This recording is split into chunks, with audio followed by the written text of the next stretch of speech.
Kajian Kitab.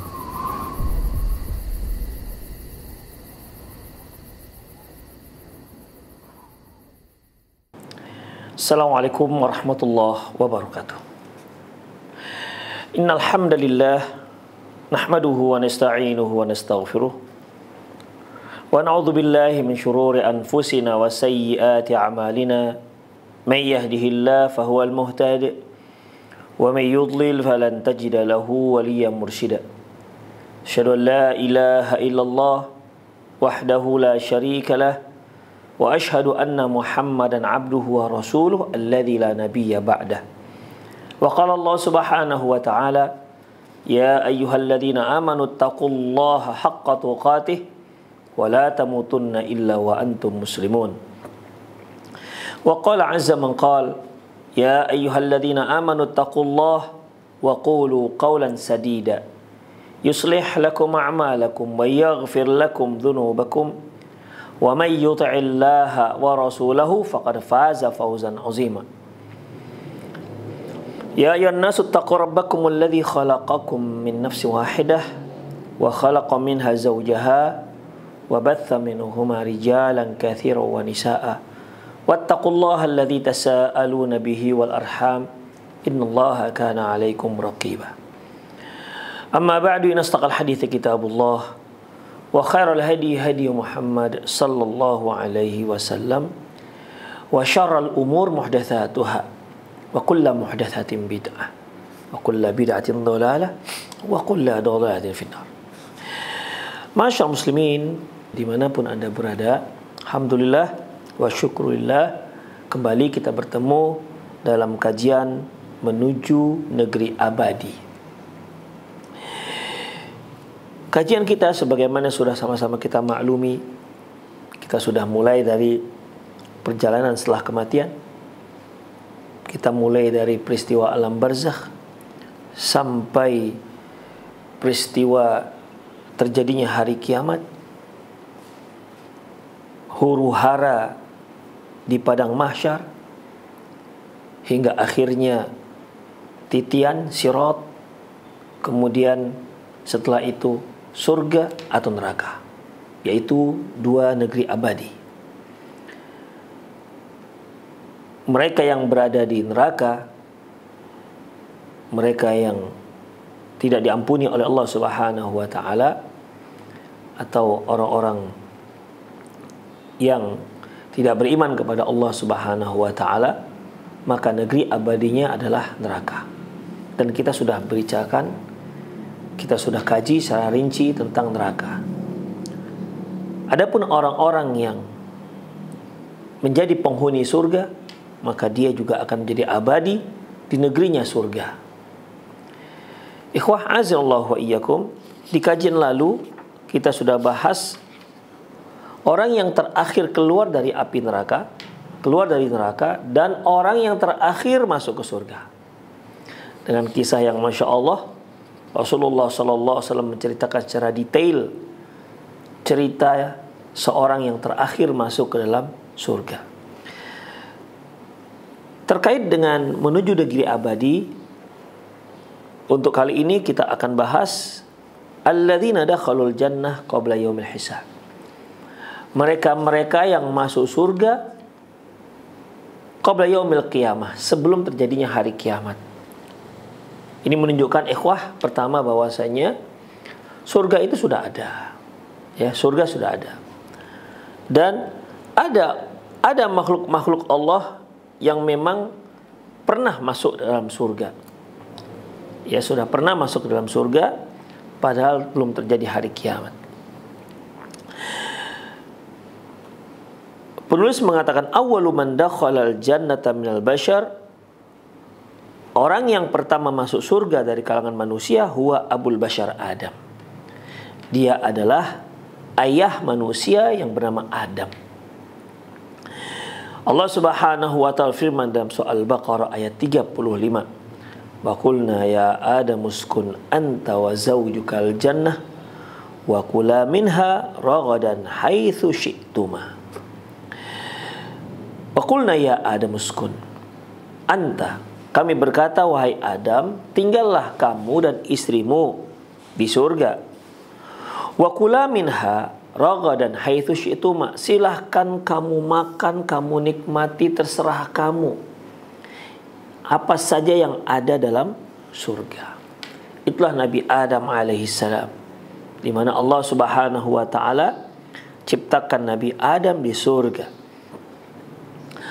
Allah tiupkan rohnya, beliau dalam surga. Dan beliau saat itu berada di surga. Kemudian Allah Subhanahu wa taala ciptakan dari tulang rusuk Nabi Adam, yaitu ibunda kita Hawa. Dan itu juga dalam surga. Kemudian Allah Subhanahu wa taala beri aturan untuk Nabi Adam dan ibunda kita Hawa. Allah Subhanahu wa taala awalnya mengatakan, silahkan kalian nikmati apa saja. Adam, Hawa, silahkan nikmati apa saja yang ada di dalam surga. Makanlah sesuka kalian, nikmatilah, bersenang-senanglah kalian di dalam surga. Wa kula minha ragadan haitsu syi'tuma. Dalam surah Al-A'raf ayat 19, Allah Subhanahu wa taala firman, "Wa ya Adamuskun anta wa zaujukal jannah." Wahai Adam, tinggallah kamu dan istrimu di dalam surga. Fakula min haitsu syi'tuma. Dan silahkan kalian nikmati, kalian santap apa saja yang ada dalam surga. Tapi wala taqraba hadhihi syajarah fatakuna minadh dhalimin. Jangan kalian berdua dekati satu pohon ini. Hadhihi syajarah. Jangan kalian mendekati pohon ini. Fatakuna minadh dhalimin. Kalian akan menjadi termasuk orang-orang yang zalim. Itulah aturan yang Allah Subhanahu wa taala perintahkan kepada Nabi Adam. Allah hanya melarang mendekati satu pohon. Adapun ratusan pohon yang lainnya, yang mungkin nikmatnya juga lebih luar biasa, itu tidak dilarang oleh Allah Subhanahu wa taala. Dari sekian nikmat surga, dari sekian pohon-pohon surga, hanya satu pohon yang dilarang. Wala taqraba hadhihi syajarah. Jangan kalian dekati pohon ini.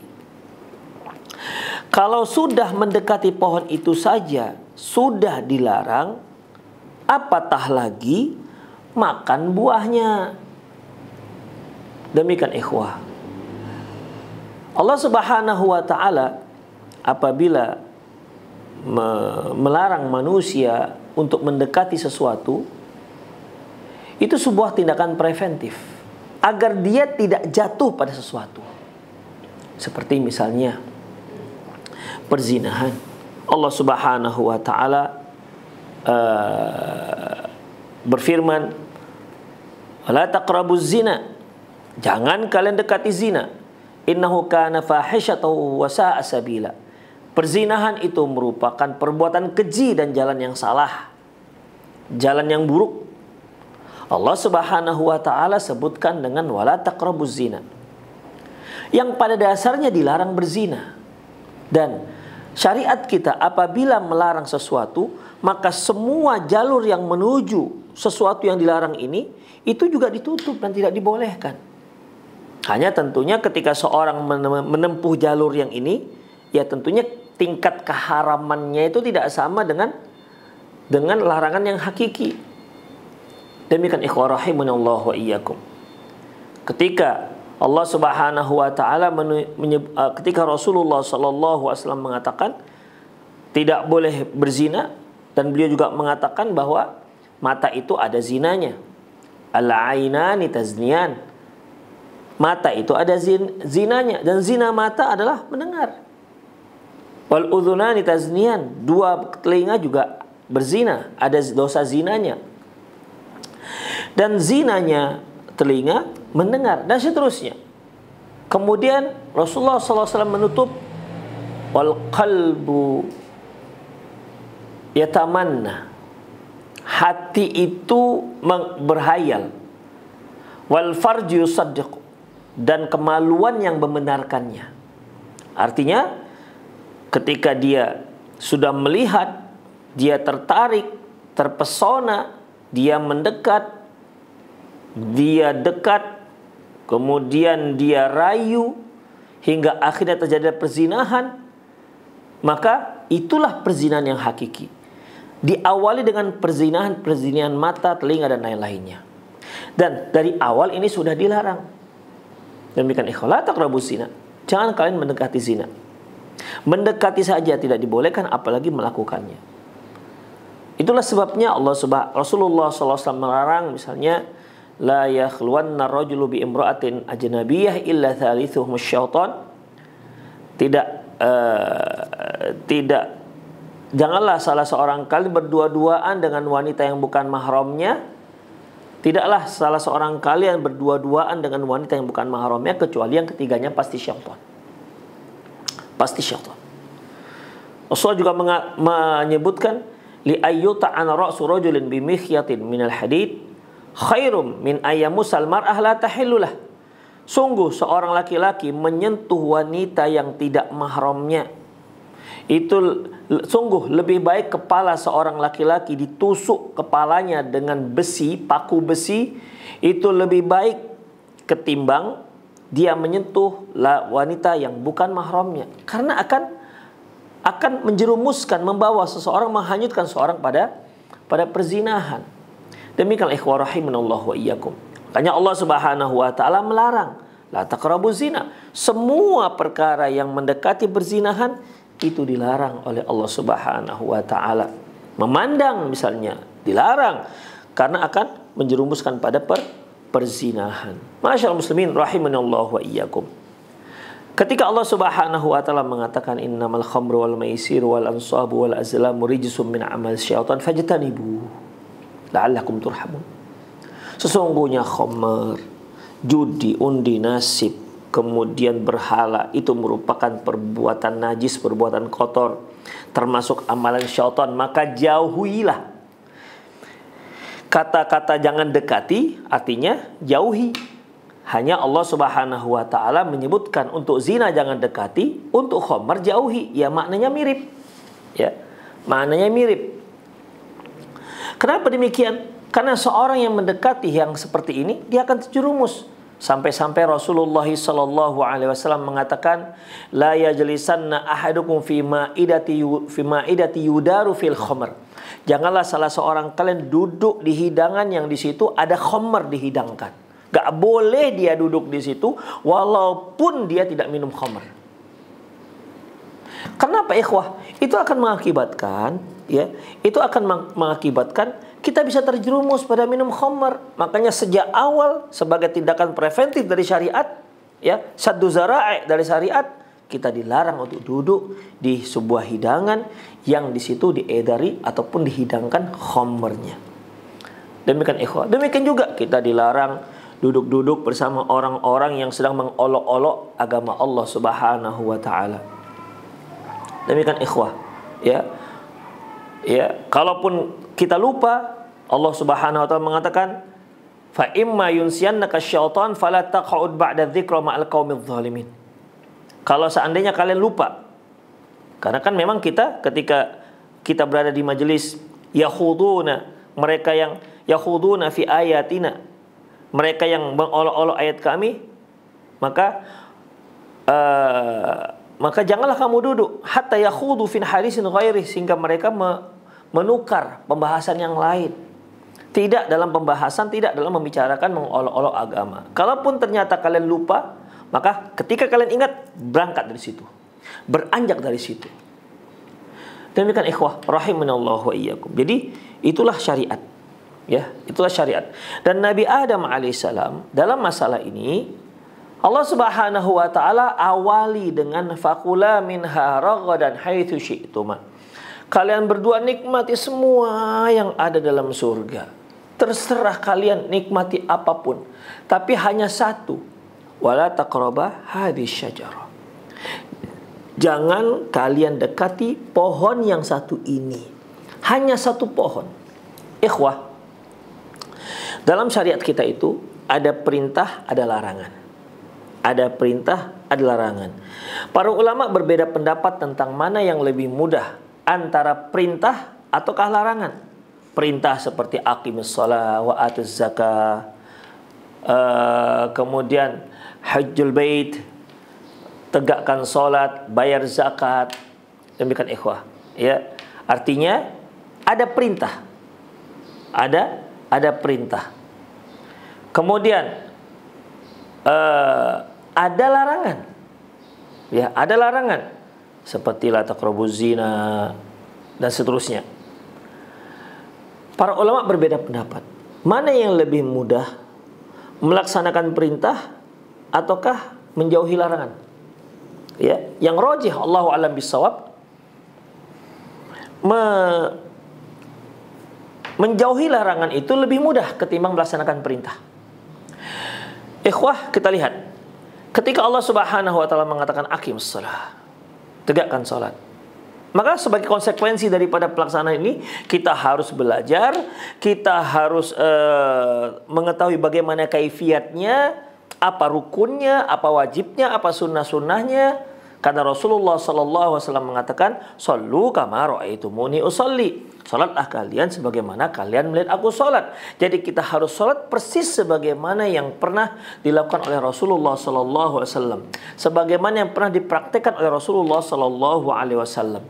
Dengan tegas beliau katakan, "Kama ra'aitumuni usolli." Seperti kalian melihat aku salat. Berarti di situ ada tindakan, di situ ada action, ikhwah. Dan perlu kesungguhan, perlu kekuatan.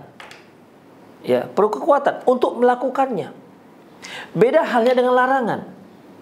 Ketika Allah mengatakan jangan minum khamar, ya sudah, tak lakukan, selesai perkaranya. Jangan kamu berzina, ya sudah, selesai perkaranya, jangan lakukan. Yang penting nggak dilakukan, selesailah urusannya. Demikian ikhwah rahimallahu wa iyyakum. Ketika Allah mengatakan ayyuhalladzina amanu, wahai orang beriman, sesungguhnya bangkai, kemudian babi dan seterusnya, jangan makan. Ya, jangan makan. Sudah, tinggal tak dimakan, selesai masalahnya. Makanya ikhwah rahimallahu wa iyyakum, yang lebih mudah jika dibandingkan antara perintah dengan larangan, maka yang lebih mudah menjauhi larangan. Tinggal tidak kita lakukan, berarti kita sudah melaksanakan syariat itu. Perintah kita harus berbuat, barulah kita dikatakan melaksanakan perintah itu.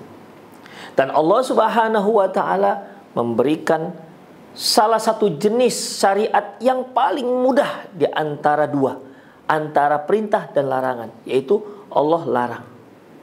Demikian ikhwah.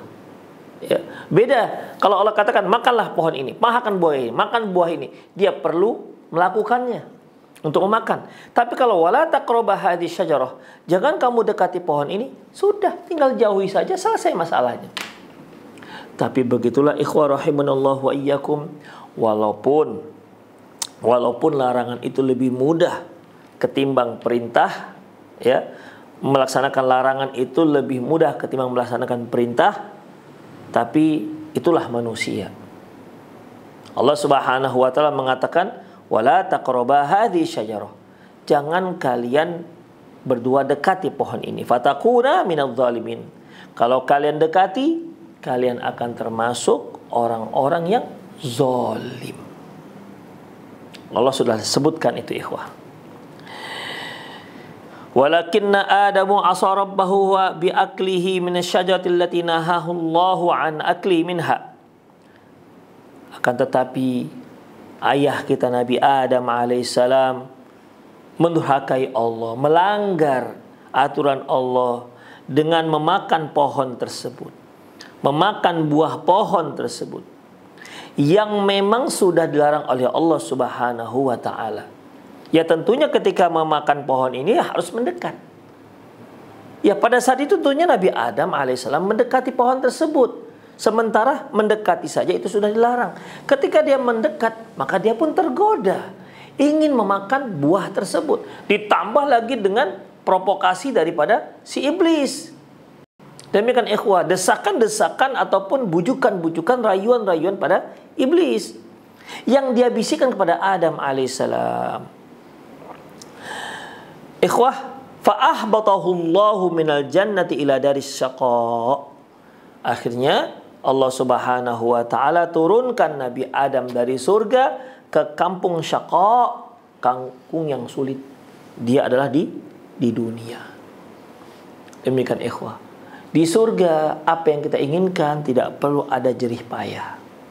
Yang Anda inginkan akan muncul di hadapan Anda. Apa saja yang Anda inginkan. Tapi kita di dunia, apa saja yang kita inginkan harus kita upayakan.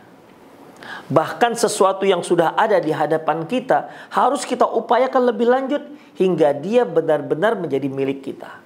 Kalau sesuatu itu ada di hadapan kita dan kita hanya melihat-lihat saja, itu belum jadi milik kita.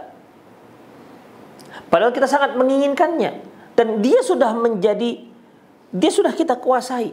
Ternyata apa yang kita kuasai belum tentu menjadi milik kita. Begitulah ikhwah, dunia. Itulah dunia. Kalau misalnya di hadapan kita ada sepiring nasi misalnya, maka kalau hanya kita lihat-lihat saja, sepiring nasi itu belum bisa kita makan. Kita harus ada upaya. Anggap sajalah kita dihadiahkan sepiring nasi, sepiring sarapan misalnya. Maka untuk agar sarapan ini menjadi milik kita, kita harus berupaya. Kita angkat tangan kita, kemudian kita ambil makanan tersebut, kita sulangi makanan tersebut masuk ke mulut kita. Atau kita minta tolong orang lain untuk menyulangi kita. Tapi itu kan upaya juga ikhwah. Begitu sampai di mulut, apakah sudah selesai? Belum. Ada upaya berikutnya. Kita harus kunyah makanan tersebut. Jika makan tersebut cukup keras, sampai dia lembut. Setelah dia lembut di mulut kita, apakah sudah selesai? Enggak, harus ada upaya yang berikutnya. Kita harus telan dia, barulah dia bisa masuk ke dalam perut kita. Itulah dunia. Bahkan berapa banyak orang yang sudah menelannya, tapi ternyata tidak jadi rezeki dia keluar kembali di bawah muntahnya. Itu dunia ikhwah. Ya, itu dunia.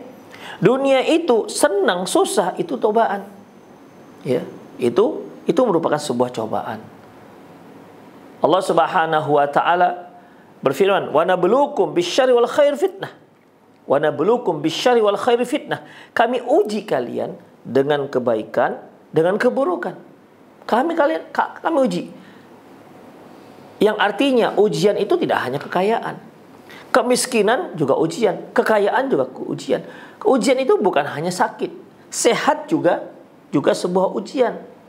Bahkan ikhwah, lebih banyak orang berhasil melewati ujian sakit, lebih banyak orang yang berhasil melewati ujian miskin, fakir, sedikit harta, ketimbang di saat seorang diuji dengan kekayaan, di saat seorang diuji dengan kesehatan. Ketika dia sehat, mungkin dia lupa daratan dan lautan. Dia lupa kalau itu merupakan maksiat. Dia telah melanggar larangan Allah Subhanahu wa taala. Di saat dia sehat, di saat dia punya uang, rezeki melimpah ruah, dia gunakan untuk mendurhakai Allah Subhanahu wa taala. Dia gunakan uangnya untuk melanggar syariat-syariat Allah Subhanahu wa taala. Tak sanggup dia diuji kekayaan. Tidak sanggup dia diuji dengan kesehatan. Ikhwah rahimanallahu wa ikum, itulah dunia. Ya, itulah dunia. Walaupun susah dan senang itu merupakan ujian, tapi tetap kalau diberi pilihan, mau diuji susah apa diuji senang? Saya kira semua kita ingin diuji senang. Mau diuji miskin atau diuji kaya? Semua kita akan mengatakan, ya kemungkinan besar. Semua kita akan mengatakan, ya saya ingin diuji kaya.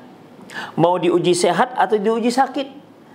Ya umumnya kita akan memilih, ya saya memilih diuji sehat ketimbang diuji sakit. Itulah di dunia ikhwah rahimanallahu wa iyyakum. Beda halnya dengan akhirat. Adapun akhirat ikhwah, apa yang kita inginkan ada. Apa yang kita inginkan ada. Itulah Nabi Adam alaihissalam ketika dia melanggar syariat Allah Subhanahu wa taala, melanggar larangan Allah Subhanahu wa taala, Allah turunkan dia dari surga ke bumi. Darus Saqa, kampung tempat orang, kampung penderitaan lah lebih kurang. Karena memang Allah pernah mengatakan, laqad khalaqnal insana fi kabad. Sesungguhnya kami telah menciptakan manusia dalam kesulitan. Itulah dia di kampung dunia ini. Demikian ikhwah. Imam Ahmad pernah ditanya, "Ya Syekh, kapan kita istirahat?" Apa kata Imam Ahmad? Di saat pertama sekali kita meletakkan kaki kita di surga, itulah baru istirahat. Di dunia tidak ada cerita istirahat. Dan kalau kita pun perhatikan ikhwah, kita istirahatlah kita malam hari. Apakah betul-betul istirahat? Tidak. Istirahat kita itu untuk menyongsong kegiatan berikutnya yang bakal kita letih kembali. Ketika sampai sore kita bekerja, kita letih dan kita perlu istirahat. Istirahat kita selesai? Belum. Setelah istirahat itu kita akan buat kegiatan yang sama sampai kita letih. Istirahat lagi, kerja lagi, kegiatan lagi, istirahat lagi. Begitu berputar-putar terus ikhwah. Tak usai-usai sampai ajal menanti. Sampai ajalnya baru selesailah itu. Makanya di dunia ini bukan tempat istirahat. Istirahat yang kita lakukan itu semu. Ya. Semu. Kita istirahat untuk mendapatkan kegiatan berikutnya, untuk menyongsong kegiatan berikutnya. Makanya Allah juga mengatakan fa idza faragta fansab. Kalau kamu sudah selesai melakukan suatu urusan, fansab, mulai dengan yang lain. Jangan sia-siakan hidupmu. Karena dunia ini bukan tempat berleha-leha, bukan tempat bersantai-santai. Dunia ini tempat berjuang untuk meraih akhirat yang lebih abadi. Ikhwah rahimanallah wa iyyakum. Akhirnya ayah kita dan ibunda kita turunlah ke bumi. Allah Subhanahu wa ta'ala firman dalam surat Thaha ayat 115 dan seterusnya. Allah berfirman, "Wa laqad ahidna ila Adam min qabl." Sungguh kami sudah pesan-pesankan kepada Adam sebelumnya. Fanasiya, sayangnya dia lupa, kata Allah. Falam najid lahu azma, dan kami tidak lihat dia punya kekuatan, dia punya tekad yang kuat. Allah Subhanahu wa ta'ala sudah pesankan, ya, sudah pesankan Adam jangan dekati pohon ini. Satu aja, nggak banyak-banyak. Ya. Nggak banyak-banyak. Itulah pesan kami. Allah Subhanahu wa ta'ala juga pesan, hati-hati dengan si iblis. Iblis ini musuhmu. Inna syaitana lakum aduwwun fattakhidhuhu aduwwa. Setan itu musuh kamu. Jadikan dia sebagai musuh. Sudah dipesan-pesan kepada Nabi Adam alaihissalam. Kemudian wa idz qulna lil malaikati isjudu li adama fasajadu. Ketika kami berkata kepada para malaikat, sujudlah kalian kepada Adam, maka semua malaikat sujud illa iblis, kecuali si iblis. Iblis tidak mau sujud kepada Adam alaihissalam. Illa iblisa aba, kecuali iblis, dia itu aba, enggan untuk sujud kepada Adam. Ya. Dalam ayat yang lain, aba wastakbar wa kana minal kafirin. Iblis dia enggan dan dia takabur dan dia termasuk orang-orang yang kafir. Dalam surat yang lain, illa iblis kana minal jinni fa fasaqa an amri rabbih. Kecuali iblis itu termasuk kelompok jin. Jadi iblis itu makhluk jin. Iblis hanya satu. Demikian ikhwah. Illa iblis kana minal jinni fa fasaqa an amri rabbih. Dia termasuk jin dan dia fasik, melanggar perintah Allah Subhanahu wa ta'ala. Itulah ikhwah azinallahu wa iyyakum. Illa iblis aba. Faqulna ya Adam, kami katakan, ya Adam, inna hadza aduwwun lak wa li zawjik. Adam, ini si iblis ini musuhmu. Ya. Iblis ini musuhmu dan musuh untuk istrimu. Ini pesan-pesan Allah Subhanahu wa ta'ala. Adam, kupesankan, nih hati-hati dengan si iblis nih. Iblis ini musuhmu. Artinya ikhwah harus berhati-hati. Ini berita dari Allah Subhanahu wa ta'ala. Gak akan mungkin meleset. Hati-hati dengan bujukan rayuan iblis. Hati-hati, memang iblis itu ikhwah tak pernah dia memaksa pula. Tak pernah. Allah Subhanahu wa ta'ala mengatakan, wa qala iblisu lamma qudiyal amru innallaha wa'adakum wa'dal haqq wa qala asyaitanu lamma qudiyal amr. Berkata syaitan ketika semua urusan sudah selesai. Artinya yang ke surga surga, yang ke neraka neraka. Wa qala asyaitanu lamma qudiyal amru innallaha wa'adakum wa'dal haqqi wa wa'adtukum fa akhlaftukum. Kata si syaitan Maksudnya iblis, sesungguhnya Allah Subhanahu wa taala telah memberi kalian janji, dan janji Allah itu benar. Wa wa'adtukum, aku juga beri kalian janji. Fa akhlaftukum, tapi aku mengingkari janjiku. Wa ma kana liya 'alaikum min sultanin illa an da'autukum fastajabtum li. Dan aku tidak punya kuasa terhadap diri kalian. Tak pernah aku memaksa. Illa an da'autukum fastajabtum li. Aku itu hanya mengajak, merayu, membisikkan kalian. Fastajabtum li. Ternyata kalian ikuti rayuanku. Ternyata kalian ikuti ajakanku, bisikanku. Fala talumuni walumu anfusakum. Jadi sekarang ini jangan kalian sesali aku. Sesali diri kalian sendiri. Ma ana bimusrikhikum ma antum bimusrikhi. Aku tidak bisa menyelamatkan diri kalian, dan kalian juga tidak bisa menyelamatkan diriku. Sudahlah, kita masing-masing, gak usah saling tuduh-tuduh, gak usah saling sesal menyesalkan. Udah, aku waktu itu hanya membisik-bisikkan. Aku hanya merayu.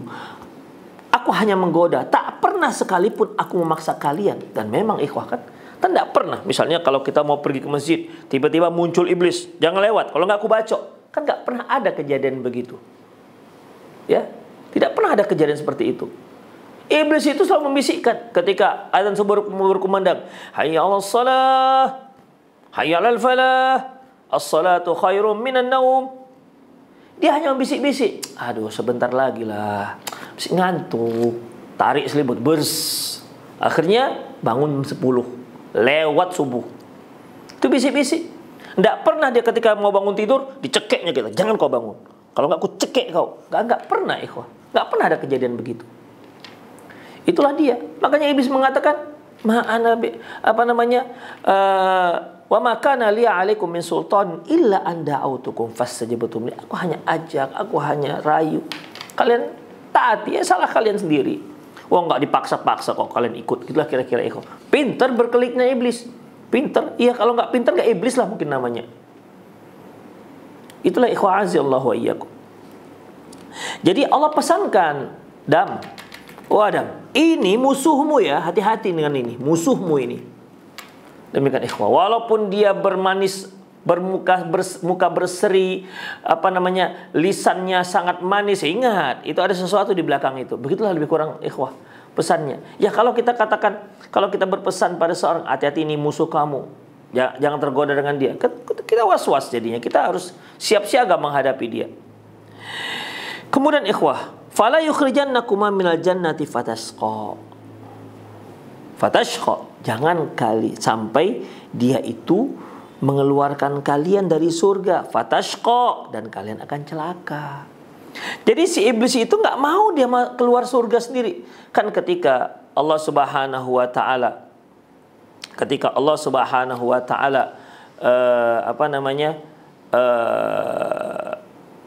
menyuruh malaikat dan termasuk dalam itu iblis untuk sujud, semua sujud kecuali iblis.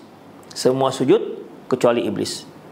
Allah Subhanahu wa taala bertanya, Ma mana'aka alla tasjuda idza amartu. Iblis, apa yang buat ente enggak mau sujud? Kan aku yang suruh, kata Allah. Si iblis dengan congkak sombongnya mengatakan, ya Allah, ana khairum minhu. Khalaqtani min nar wa khalaqtahu min tin. Loh, aku itu lebih baik dibandingkan si Adam. Karena engkau ciptakan aku dari api, engkau ciptakan si Adam dari tanah. Di sini iblis beralasankan tidak mau dia mengikuti apa perintah Allah. Allah mengatakan agar dia itu sujud kepada Adam. Di sini nggak ada ceritanya lebih mulia nggak lebih mulia, hanya perintahnya sujud pada Adam. Dan ini perintah langsung dari Allah kepada iblis. Langsung diperintahkan. Iblis tahu itu perintah Allah, dia dengar langsung. Tapi dia nggak mau dengan alasan congkak seperti itu. Ana khairum minhu, ya Allah. Nggak pantas dong saya sujud kepada si Adam. Dia dari tanah, aku dari api. Nggak layak. Sebaliknya baru layak. Itu marah Allah Subhanahu wa taala karena iblis menentang dengan alasan dengan menggunakan logika dia yang jelas belum tentu benar. Demikian ikhwah. Makanya makhluk pertama yang disesatkan dengan akalnya itu iblis. Makanya hati-hati dengan akal kita. Bukan berarti kita tidak boleh pakai akal. Silakan akal. Allah menyebutkan afala ta'qilun inna fi dzalika laayatil liulil albab. Itu semua kan orang-orang yang menggunakan akal, tapi bukan akal itu semuanya. Akal itu tunduk dalam syariat. Apabila syariat kita itu tidak bisa dicerna oleh akal kita, maka kita katakan sami'na wa amanna. Akal saya yang belum bisa mencernanya, bukan syariatnya yang salah. Demikian ikhwah. Akal oke, ya, tapi mendewakan akal, menjadikan akal standar benar dan salahnya, itu sangat keliru, membuat dia sesat. Bayangkan, apa ada manusia yang lebih pintar ketimbang si iblis? Iblis disesatkan dengan akalnya. Iblis disesatkan dengan akalnya. Marah Allah Subhanahu wa taala. Kan syariatnya perintah Allah. Allah memerintahkan si iblis. Dia merasa nggak layak dengan akalnya. Dia katakan, aku lebih baik dibandingkan Adam. Marahlah Allah. Apa kata Allah? Qala fakhruj minha. Qala khruj minha. Silahkan kamu keluar. Silahkan iblis, kamu keluar dari surga. Fama yakunu laka an tatakabbara fiha. Fakhruj innaka minas saghirin. Iblis, kamu tidak layak takabur di sini. Keluar dari sini. Innaka minas saghirin, engkau termasuk yang dihinakan. Iblis ketika diusir, la haula wala quwata illa billah, bukannya malah sedih, malah mau taubat, malah dia nantang ikhwah. Rabbi anzirni ila yaumi yub'atsun. Ya Allah, berikan aku usia, tangguhkan usiaku, panjangkan usiaku hingga hari kiamat. Begitu ikhwah rahimanallah wa iyyakum. Dalam ayat yang lain, ila yaumil waqtil ma'lum, hingga waktu yang sudah ditentukan. Ikhwah, itulah ikhwah azinallahu wa iyyakum. Akhirnya iblis keluar dari, diusir dari oleh Allah Subhanahu wa taala dari surga. Karena apa? Karena dia telah menentang perintah Allah Subhanahu wa taala. Ikhwah azinallahu wa iyyakum. Kita lanjutkan surat Thahanya. Wa qulna ya Adamu inna hadza aduwwun laka wa li zaujika fala yukhrijannakuma minal jannati fatashqa. Kami pun berkata, wahai Adam, sesungguhnya dia ini. Berarti kan di situ ada iblisnya. Ini musuh kau ini. Ini musuhmu dan musuh istrimu. Hati-hati dengan si satu ini. Jangan sampai dia mengeluarkan kalian berdua dari surga, karena dia sudah keluar, diusir dari surga. Iblis ikhwah, dia dendam pada Nabi Adam. Dendam pada Nabi Adam dengan alasan yang nggak jelas.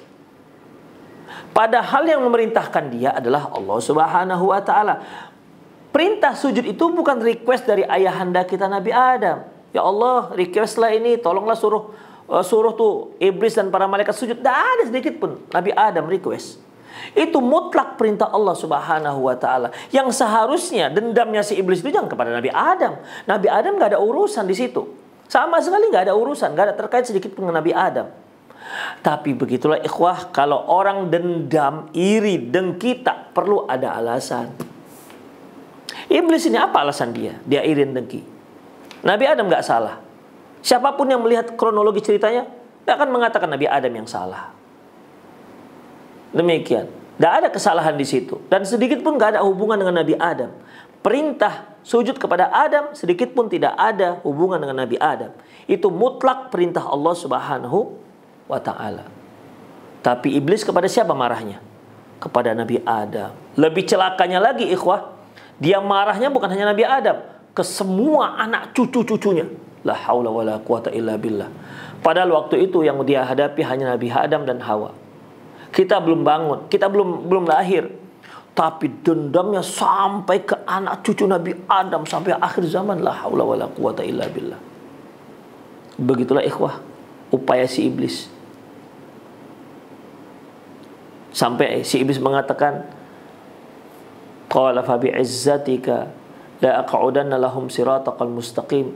Ya Allah, dengan keagunganmu aku akan duduk di tengah-tengah jalanmu yang lurus. Tsumma la atiyannahum min baini aydihim wa min khalfihim wa an aymanihim wa an syama'ilihim wa la tajidu aktsarun syakirin.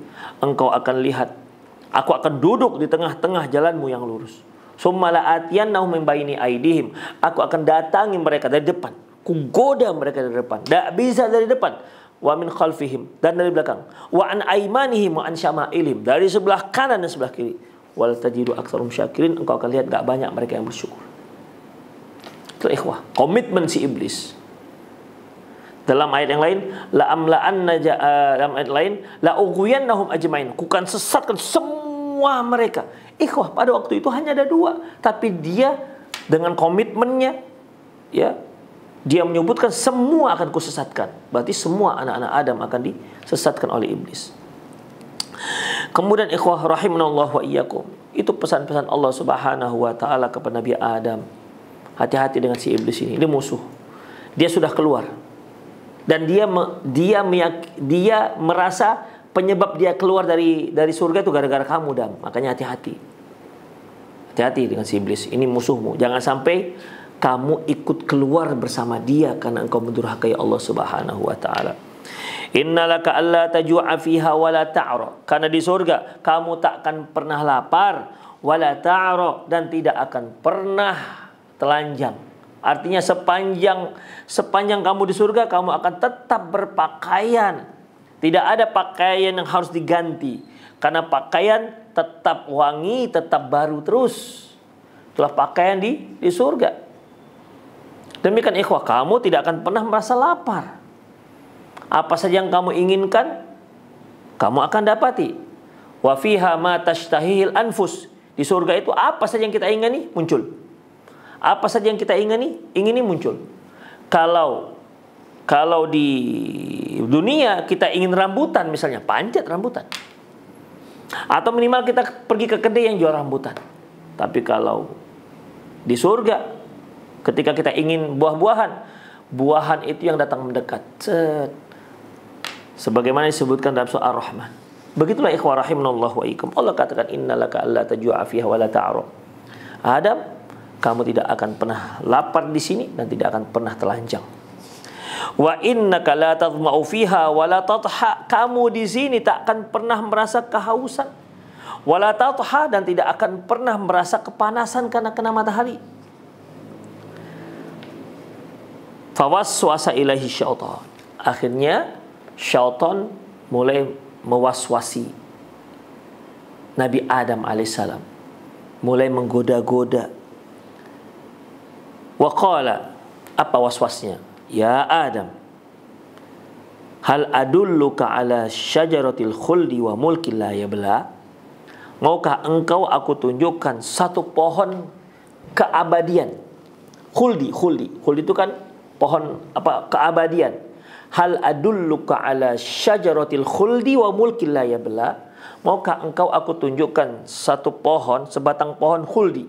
Artinya kalau kamu makan ini, pohon ini, buah pohon ini, kamu akan kekal. Wa mulkin la yabla, dan kamu akan mendapatkan kerajaanmu kekal selamanya, tidak akan punah sama sekali. Itu ikhwah. Ya, manusia kan ikhwah tidak inginlah dia ya kalau ditanya dia ingin kekal, pasti kekal lah ikhwah, apalagi di surga. Keinginannya orang tuh di surga itu ya kekal, nggak usah, tidak ada pakai batasan waktu.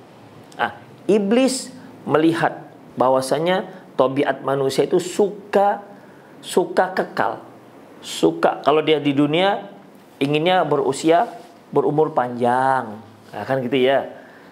Bagi yang berusia sudah 60-70 kalau ditanya, kakek inginnya usianya berapa tahun lagi? Ya kalau bisa 100 tahun lagi. Loh, tapi ada tuh kakek-kakek yang kepingin meninggal karena sakit-sakitan, udah nggak tahan lagi. Kalau dia sehat walafiat, dia akan ingin melihat cucunya. Kalau bisa dia bisa melihat cucu-cucunya, cucu dari cucunya, kalau bisa.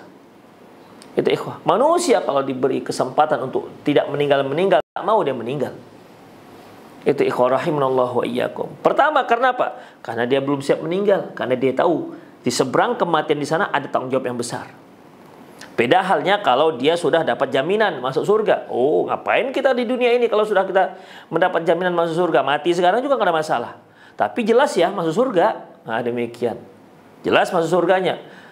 Kenapa kita sekarang tidak berani meninggal dunia? Tidak berani. Kenapa kita merasa belum pernah siap?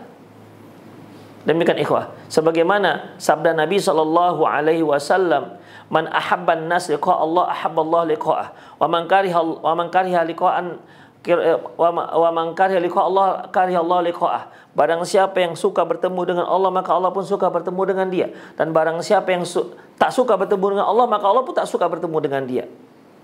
Lantas Aisyah radhiyallahu anha ketika mendengar hadis ini, ucapan ini apa kata beliau? "Ya Rasulullah, ayyuna la yakrahul maut?" Apa ada di antara kami yang tidak membenci kematian? Demikian, apa ada? Kata Rasulullah, tidak.